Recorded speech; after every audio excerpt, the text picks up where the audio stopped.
My name's JD Chisholm, spelled JD CHISM.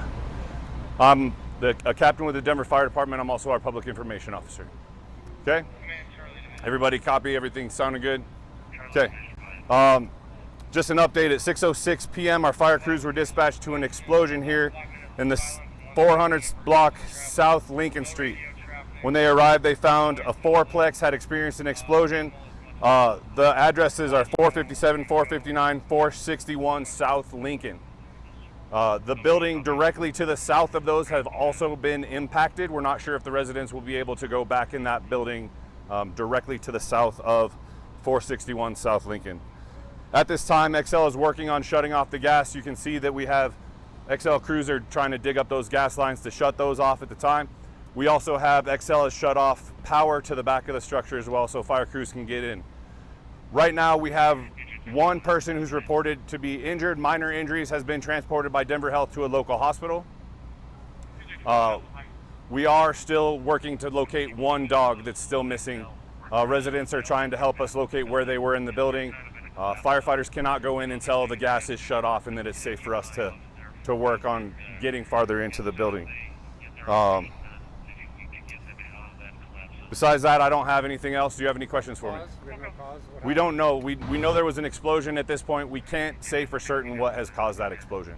Was anybody else in the building that got out without injuries? There were residents in the building. Got a number on how many folks were in there? I don't, no. The person that got out, okay, where were they at the time? I don't know exactly where they were in the structure. And they're the ones that are helping, trying to locate where that dog was in the structure. Based on what we're seeing, does it seem like a gas type of explosion? It would. Go ahead. I would know. It seems like we'd like to jump to that conclusion, but we don't want to make any assumptions without getting further inside the building to see what may have caused it.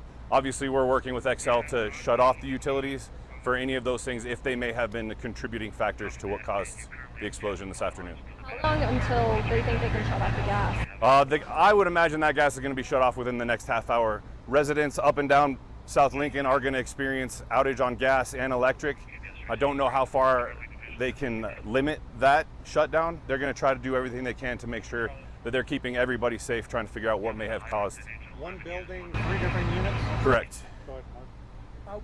What are your crews doing now on the roof and the structure crews Sure. coming up? So we have the crews above, right? They've got thermal imaging cameras and they also have meters to check for gas. So they're trying to see if we have any hot spots. When we arrived on scene, we didn't have any active fire. We were obviously prepared. We've got hoses laid out across the street. We're trying to figure out if there's anything else. Obviously, we don't want to make the situation worse. So the crews up top are getting an aerial view. I do believe we have our drone team that's coming out to also help us, that has some infrared technology and stuff that can help us get better eyes on what's going in as we're trying to identify what's going on. Age of the building, do you know? I don't know. Just to double check, All people have been accounted for. One person has been transported. what do you want to stress to folks? First and foremost, this is not where you want to be driving right now. I know there's a lot to see. Try to stay away from the Broadway Lincoln area between Virginia and probably even Alameda. Just traffic's going to be shut down. Pretty tight spot, hard to get in here. Find alternate routes around. Had you heard it all, Captain, how it was initially described? Like who called in, who made the 911 call? What have you heard in terms No, of... actually the first people that called me were you guys. The first phone calls I got about this were questioning whether it was a fire, whether it was an explosion. I got very first notes and I was getting early on scene, but it was just, as you can imagine, a hectic scene trying to put together the pieces to see what we had going on today. People that live in the surrounding area, should they be concerned? Not right now, especially once we get that gas shut off. We're shutting off that gas to make sure, because gas likes to settle down in low places. We won't leave the scene until we search and get our meters into some of the adjacent buildings to make sure that there's no gas and there's no hazards. The person who was injured, was there any, I heard somebody that maybe like a neighbor was helping. Was this like a rescue thing for them? Was there a good Samaritan? I don't know anything about that. No, not at this time. Captain, over the years we've seen some house collapses in this neighborhood. Sure. Can you talk about the structures in this neighborhood and what it's like for firefighters to kind of work Sure. with this? I mean, it's easy for us to think older neighborhood and think they're not as stable. When you actually look at the way things were built, you know, in the 40s, in the 50s, the building construction was much more sound. The lumber was much stronger. The bricks, mortar, everything was actually much better.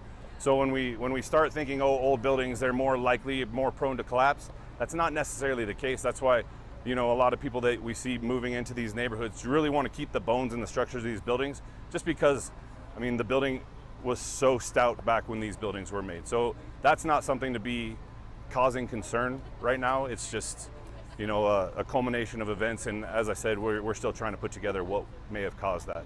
I guess I was just wondering whether or not you had procedures for some buildings, you know, these older buildings, if there's structure, because I know some of them have had problems. No, all our procedures are the same, especially when we're thinking about firefighter safety. Like everything that we're going to do to make sure that we can get in, like I said, we're still going to try to locate that dog. Everything that we're going to do is going to be making sure that we're protecting our firefighters and making sure they're doing all the things to not go where it's unstable, and making sure that we're shoring up as we need, you know, as we're looking at these buildings where they may shift.